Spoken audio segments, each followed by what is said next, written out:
You're not gonna complain about the Egyptian lateness? No. You're right on time. Okay, so I was talking to you previously about how insane the world has been lately and how everything is tied together. And one of the more dangerous things is when we tie everything together. And you have a lot of information about what's going on with deed theft. And it was insane to me how you managed to link it back to Israel. What is going on there? Well, the thing with deed theft is that, so we're in Bed-Stuy, Brooklyn right now, where the majority of these deed thefts are going on. And what's happening at the moment is like a bunch of people in the neighborhood are experiencing deed theft, which means it's usually like these generational families in this historically black neighborhood who've been having their properties stolen from them. So you can like kind of equate it to like a kind of forced displacement, right? And what's happening is that a lot of people in the neighborhood are starting to connect the dots. What do you mean by connecting the dots? Well, they're connecting the dots to say that if I'm seeing that people are having their homes stolen from them, I watch the news and I see these people are being kicked out of their homes. These people who lived here are being pushed out of their neighborhoods. And then I myself am experiencing that in my historically black neighborhood. I'm going to start understanding that there's a connection between these two things. And I think that's what's happening right here in Brooklyn. One of the most predatory developers is a group called the Umbalo Group. This is basically Joseph and Elliot Umbalo and their friend Itai Vardi. These three individuals created a group called 227 Group LLC. Now that group has gone around these neighborhoods and have taken 119 properties and stolen them for massive, massive profits. I mean like millions, tens of millions of dollars. Yeah, Brooklyn Bed-Stuy is like a mini Palestine situation. It's pretty grotesque and it's real and it's been happening for a very long time. What it means to me is the same atrocities that we see in Palestine, where literally an American Zionist will just show up at a Palestinian's house and be like, this is mine now, you have to leave. This is exactly what's happening in Bed-Stuy. Precisely. About what's going on at 212 Jefferson. So interesting enough, we're having the conversation with you after we've talked to everybody on the blog. Everybody knows. And everybody knows, and everybody's siding with you. But it was so interesting. A lot of people were saying this has been happening for years, and it's finally everyone's talking about it now.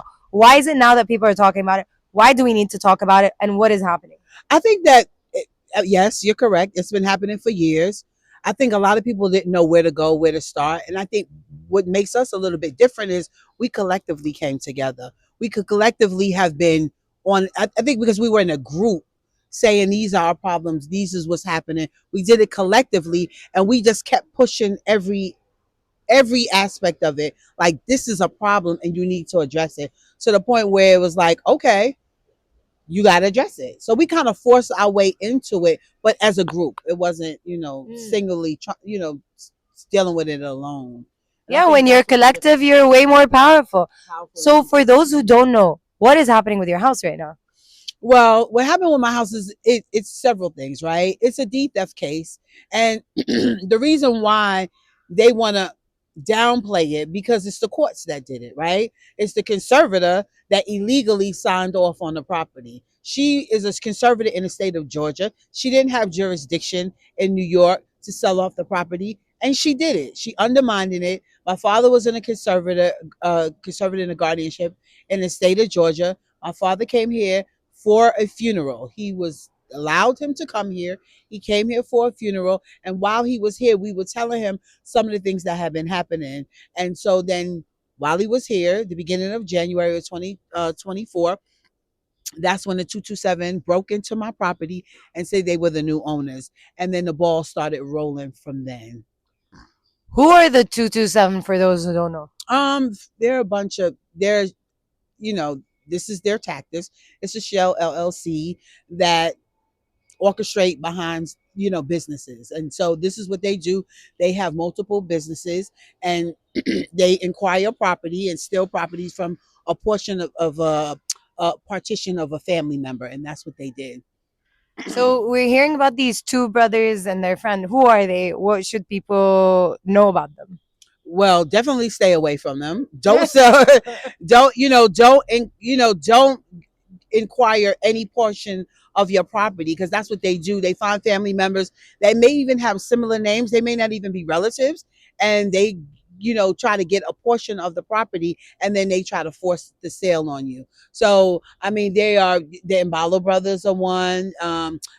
Daniel Gazzelli. It's a lot of just people that they have multiple names, and from my understanding, they're Zionists that basically did this. Step by step, what went down? What happened? Well, that morning, I think it was the 16th or the 17th of January of 2024, I went to wash some clothes, and my uncle was here on this floor with his aide, and she called me. She said, "Carmella, these guys broke into your house."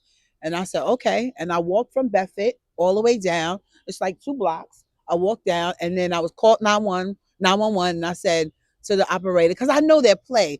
They're normally on the block, and they'll stay away from the property. They'll normally stay like a little bit away. And so I said, I'm going to have to hang up the phone, and because I knew I needed to record. So I hung up the phone and I started recording, and there was a whole bunch of vehicles lined up. I walked into the house. There was about 6 men in my house. Excuse me. That's intimidating. Oh, yeah, but you have to like stay focused on it. Like 6 men in the house. They were like, "We're the new owners. Look on Acurus." I said, "I don't care who you are. You got to get out of here." And then the police came in. I was like, "I don't know who these guys are. They broke into the house. They claim they're the new owner. They put a sign on the door saying for me to call them. They're the new owners." I said, "I don't know who they are. But even if they are the owners, that's not the way you acquire property. You don't just break into a house and say you're the owner."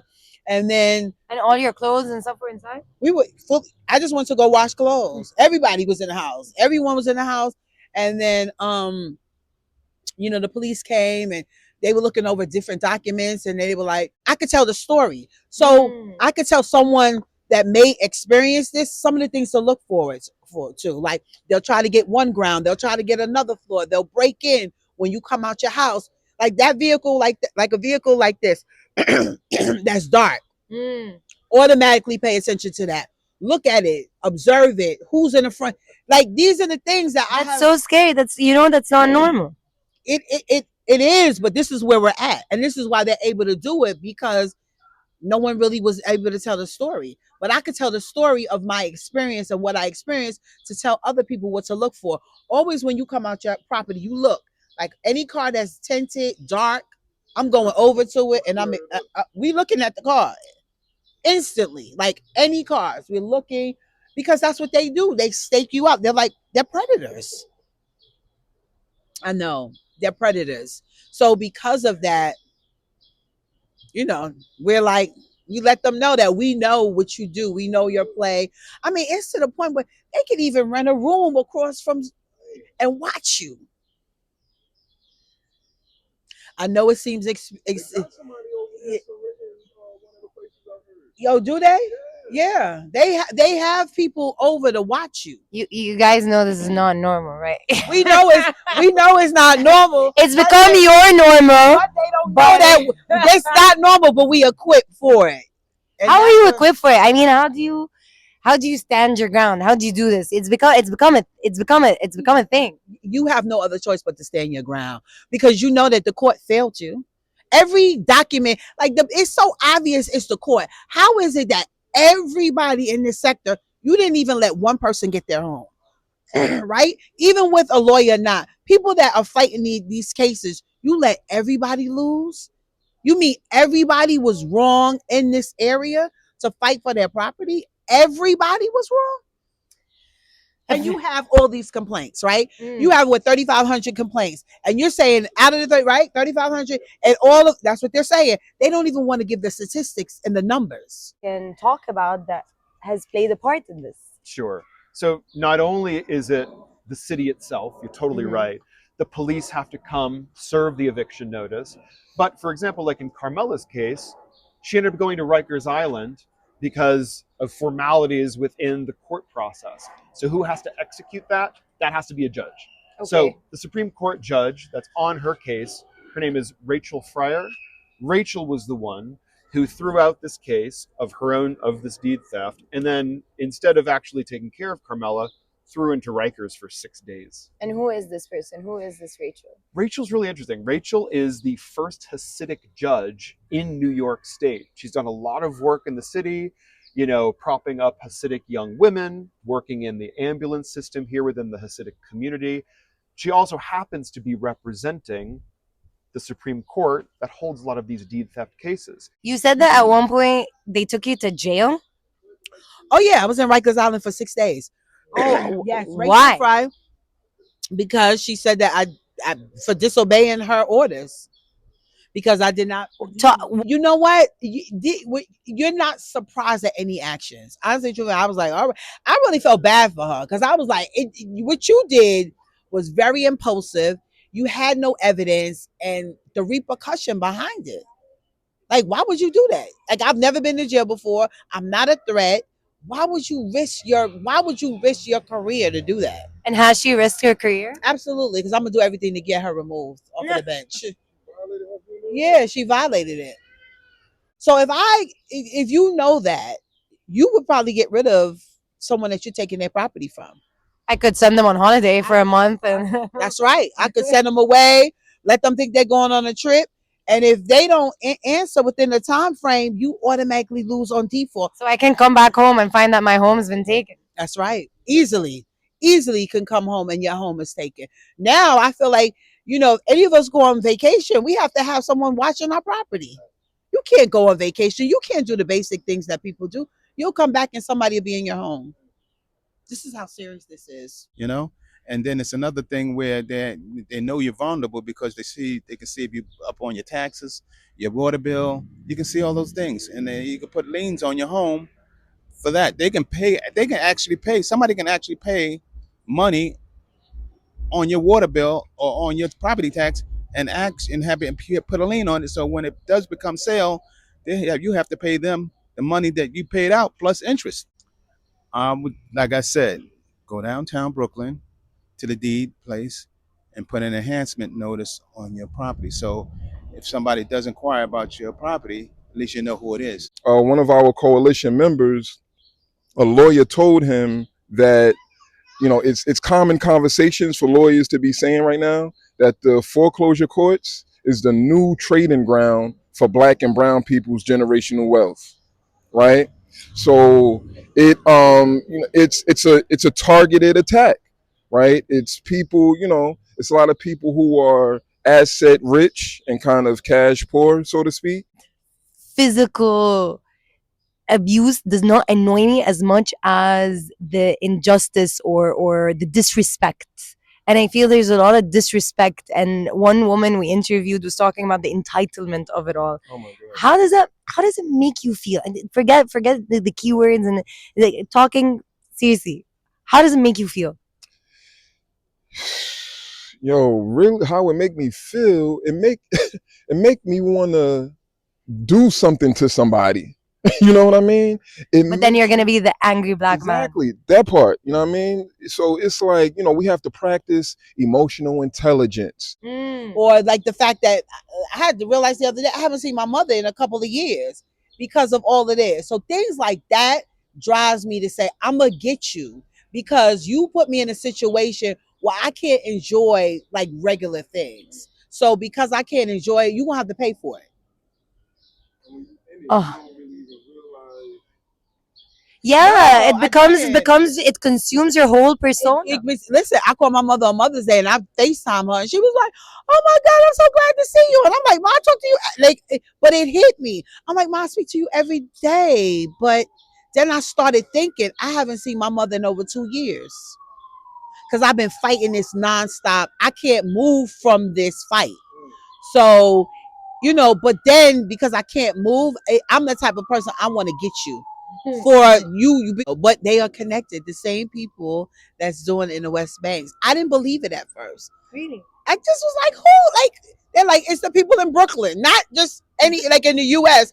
It's the connection straight to Brooklyn. And then they're so bold, they come here and do it and show it. I mean, yeah, we don't have the bombs that Palestine has gone through, but as far as like land theft and land grabs and just like entitlement, the entitlement is just wild. It's just wild to witness this level of entitlement and thievery and like boldness about it, and like no, like there's no, everyone thinks of like colonialism as like something that happened a long time ago.